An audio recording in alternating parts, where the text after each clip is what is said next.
Hi hello friends అందరికీ నమస్కారం. ఈరోజు ఈ వీడియోలో ఆంధ్రప్రదేశ్లో తల్లికి వందనం పథకం కోసం ఎదురు చూస్తున్న ప్రతి ఒక్కరికి శుభవార్త వచ్చింది.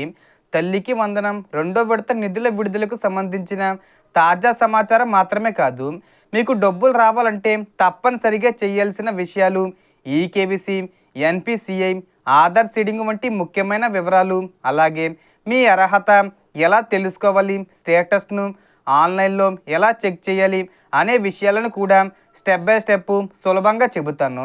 వీడియోని ఎక్కడ కూడా స్కిప్ చేయకండి ఫ్రెండ్స్, అండ్ వచ్చి చూడండి.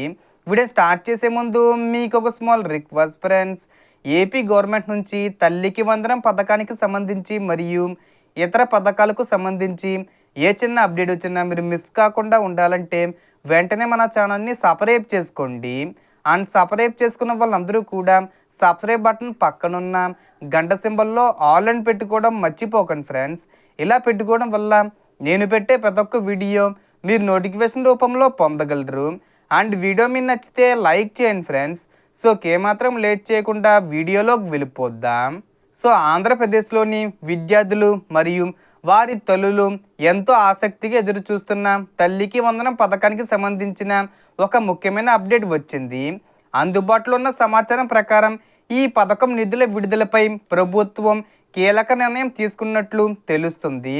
రాష్ట్రంలో నిర్వహించనున్న మెగా పేరెంట్స్ సమావేశాల సందర్భంగా జూలై 16, 17, 18 తేదీల్లో అర్హులైన తల్లుల బ్యాంక్ ఖాతాల్లో ఒక్కో విద్యార్థికి 13,000 రూపాయల చొప్పున జమ చెయ్యాలని మంత్రి నారా లోకేష్ వెల్లడించినట్లు సమాచారం.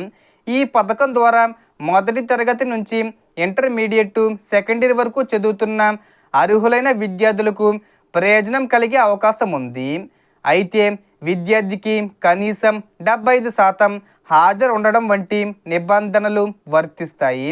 అలాగే డబ్బులు బ్యాంక్ ఖాతాల్లో జమ కావాలంటే తల్లి బ్యాంక్ ఖాతాలో ఈకేవీసీ పూర్తే ఉండాలి, ఎన్పిసి మ్యాపింగు యాక్టివ్గా ఉండాలి, ఆధార్ సీడింగు పూర్తే ఉండాలి.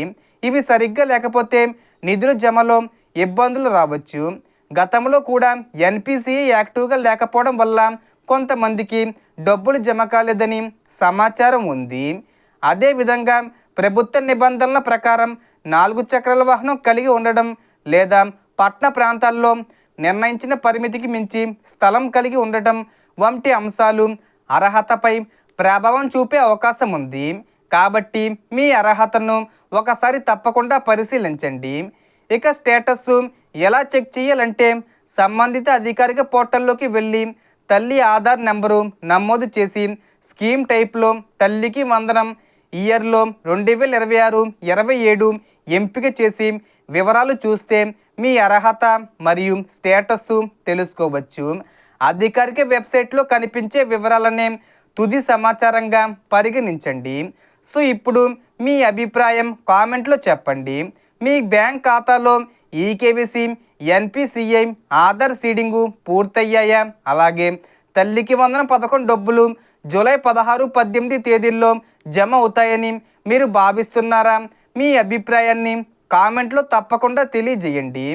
So total information the friends. మీకు ఈ వీడియో నచ్చితే లైక్ చేయండి, షేర్ చేయండి అండ్ సబ్స్క్రైబ్ చేసుకోండి. Thanks for watching.